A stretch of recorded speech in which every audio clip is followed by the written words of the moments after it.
Welcome, welcome to my YouTube channel.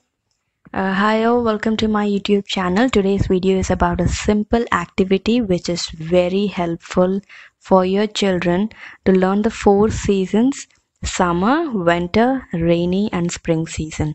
So there is a extremely simple activity which you can try it with your children. It's very simple and fun activity to do. So let's go to the activity.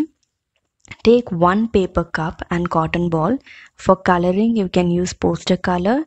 Draw 4 tree trunks on each side of the paper cup. For example, in one side of a paper cup, I have made a sun, which indicates it's a summer season. And on the other side, I have made a cloud with the raindrops, which indicates it's a rainy season.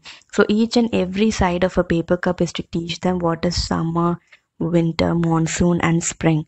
Allow your kid to do this activity. Simply guide them how to do, and your children will do this activity very happily. For spring season, I have applied multiple colors in cotton ball indicating springtime, and flowers bloom only during springtime.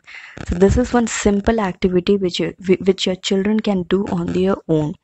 Right? Try this activity with your kids. Thank you so much. If you like this video, please like, share and subscribe. Thank you.